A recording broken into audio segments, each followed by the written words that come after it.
The final subtopic for variation is speciation. So in the previous subtopics, kita tengok dah apakah itu variation and then how selection will act on variation that exists in a population so that only a few phenotypes that will increase in frequency. Akan ada phenotype of organism dalam population tersebut yang akan bertambah dia punya frekuensi, as well as some of the phenotype yang disadvantage akan decrease in frequency. So now we will look into how the process of selection may lead to formation of new species that we call speciation.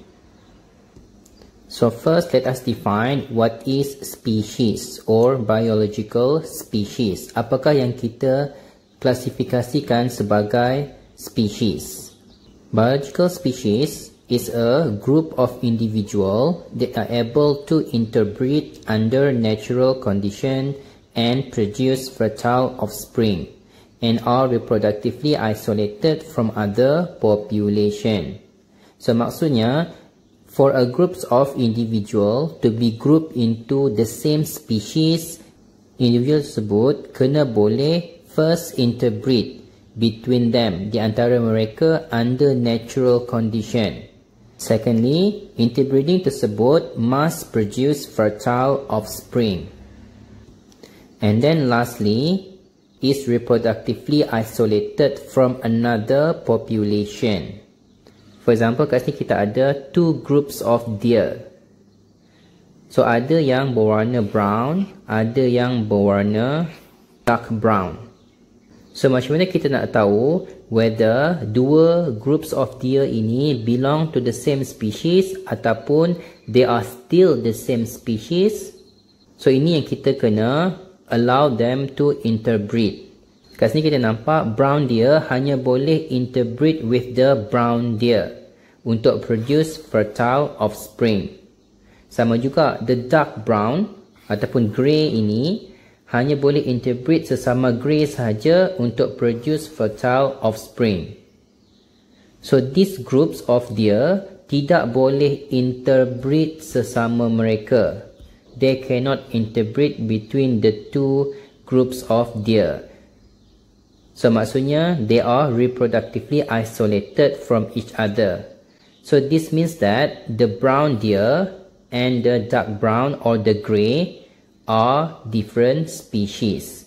Walaupun kamu nampak dia macam sama, iaitu berbeza dari segi warna sahaja, tetapi sebenarnya they belong to different species. Kenapa mereka spesies yang berbeza? Sebab mereka tidak boleh interbreed sesama mereka.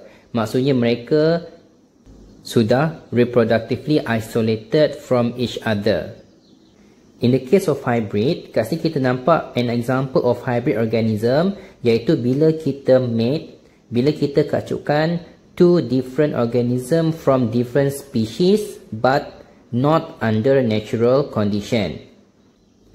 So for this particular organism, kita panggil dia hybrid sebab dia bukan hasil daripada interbreeding of individual that occur under natural condition. So ini adalah man-made. So ini adalah human yang punya kerja. So mereka tak akan interbreed under natural condition. So dia sudah tidak ikut definition of biological species tadi, iaitu the organism must be able to interbreed under natural condition. So in this case, it's not under natural condition. At the same time, this hybrid is infertile, iaitu sterile.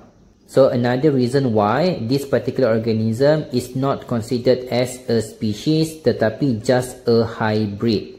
So for a group of individuals to be considered as a species, they must meet all the rules that we put in biological species concept. So itu adalah definition of species. So next, what is speciation? So speciation is a formation of new species from existing species through evolution. Maksudnya, it refers to the process di mana kita form new species. Kita membuat species yang baru, tapi species yang baru itu datang daripada species yang sedia ada. So yang baru mesti datang daripada yang sedia ada, and the process goes through evolution. Maksudnya akan ada perubahan karakter daripada yang asal kepada yang baru. So itu dimasukkan dengan speciation. For example, kat sini kita ada sekumpulan Galapagos finches, iaitu sejenis burung yang kita jumpa dekat Pulau Galapagos. So semua burung ini sekarang sudah membentuk spesies yang berasingan. Kenapa berasingan? Sebab mereka no longer able to interbreed under natural condition and no longer able to produce fertile offspring. So back to the definition of species. So that's why these groups of finches belongs to different species.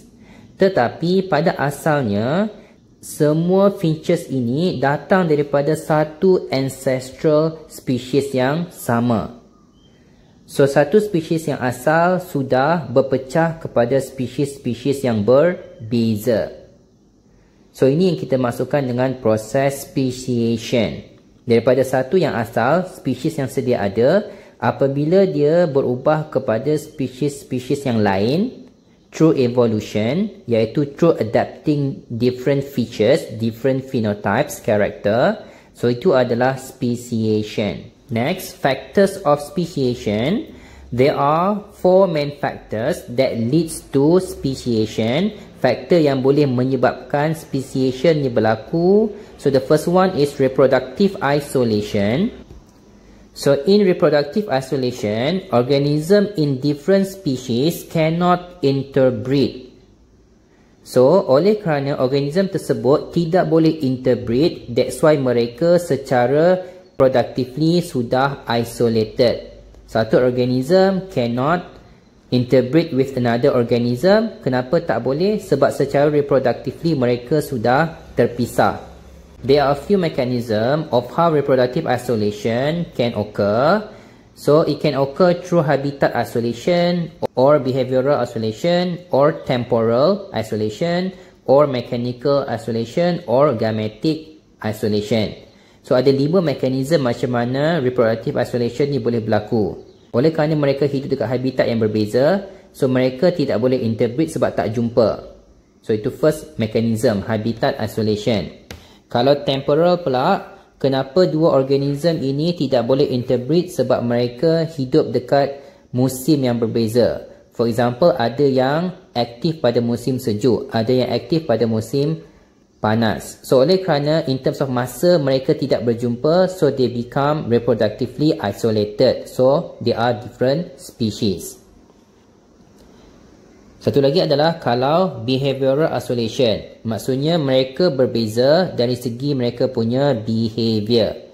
So satu organism of a species behave differently compared to another organism of another species. Oleh kerana behavior tu tak sama, so mereka tidak boleh interbreed sesama mereka. So they become different species. So another mechanism is mechanical. Dalam mechanical pula, mereka tidak boleh interbreed sebab mereka punya reproductive structure itu tidak compatible.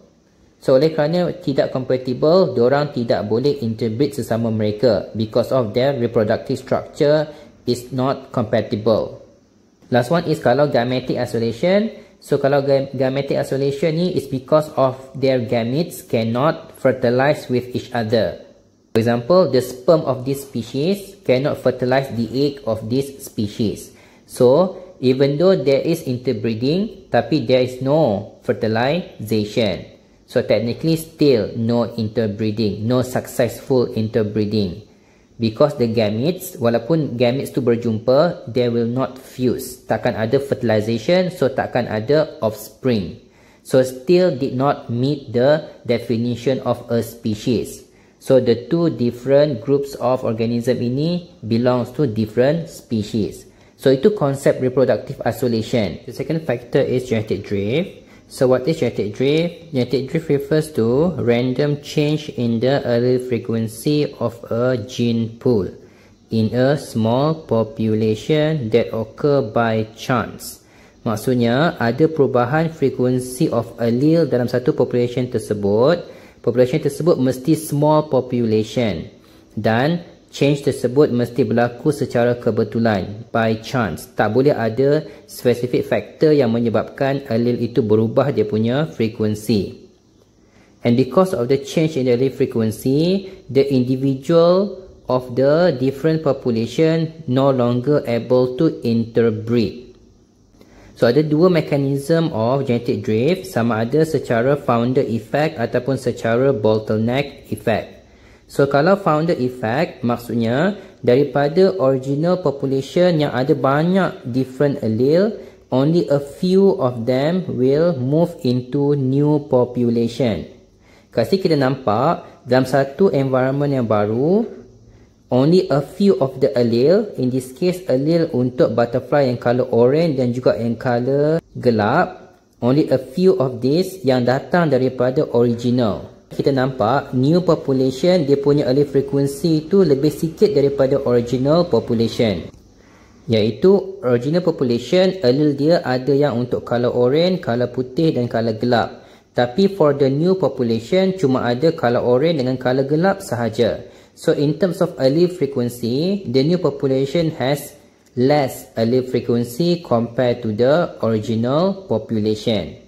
So in this case, in the gene pool of the new population, the combination of allele is not the same as the combination of allele in the original population. So sudah ada perubahan dari segi allele frequency between the new population, iaitu the colonizer, and the original population.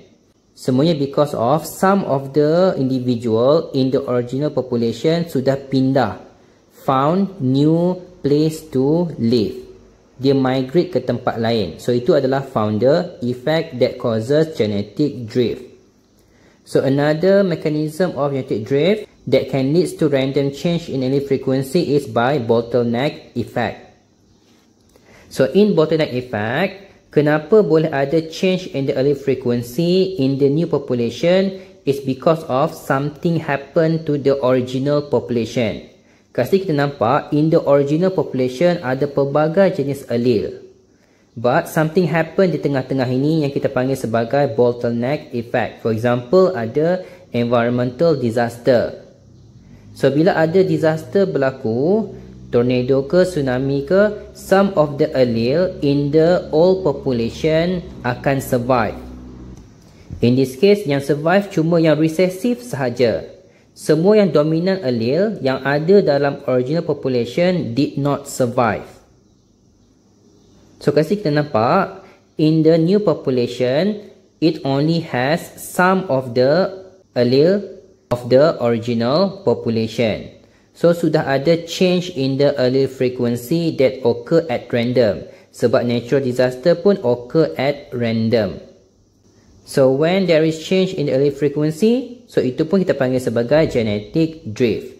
Cuma in this case, kenapa ada change itu berlaku? Because of bottleneck effect, iaitu random events such as natural disaster. Another factor is hybridization. So hybridization refers to the formation of new species from mating of organism of different species. So maksudnya, formation of another species dengan kita kacukkan dua original parent yang came from different species. For example, kasi kita ada species A and species B, and when these two species undergo fertilization, dia akan produce F1 hybrid. Kenapa kita kata hybrid? Sebab A tu species lain, B tu species lain. So the F1 will have 2n equals to 10. Sama macam idea of the parent. Tetapi this 10 chromosome is not homologous with each other. Sebab 5 datang daripada species A, 5 lagi datang daripada species B. So 2n equals to 10 is the F1 hybrid. So for the F1 hybrid to become a new species, dia mesti undergo process such as chromosome doubling. Chromosome doubling will doubles the number of chromosome. So dia akan jadi 2n equals to 20. So sekarang semua kromosom tersebut sudah ada pasangan. So that's why the 2n equals to 20, F2 offspring is fertile. F1 hybrid tadi adalah sterile. So for plant, the F1 hybrid walaupun dia sterile, kita still boleh propagate through asexual reproduction. Tak kisahlah apapun teknik asexual reproduction. So the F1 hybrid kita boleh increase in number. Walaupun dia sterile, kita boleh increase jumlah dia melalui proses asexual reproduction.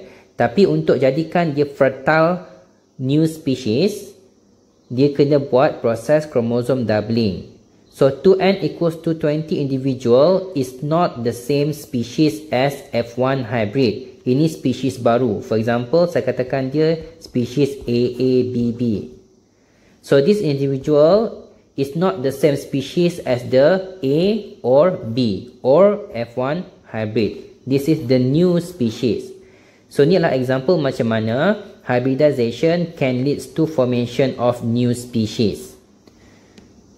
Next, the last factor is adaptive radiation. So in the concept of adaptive radiation, formation of new species is because of the organism wants to occupy different ecological niche. For example, macam Galapagos finches ini. Starting from one original ancestral finches, so bila this original population pindah pergi ke Galapagos Island, so they will try to occupy different niches. Dia nak masuk niche yang berbeza. For example, ada yang nak fokus kepada insect eater, ada yang nak fokus kepada fruit eater. So these different finches wants to occupy different niches sebab mereka nak prevent competition for food resources. So end up, lama kelamaan dia punya karakteristik sangat berbeza menyebabkan they can no longer interbreed with each other. Hence, they are now belong to different species. So itu konsep adaptive radiation, which is formation of new species from existing species because they want to occupy different ecological niches to prevent competition for food resources.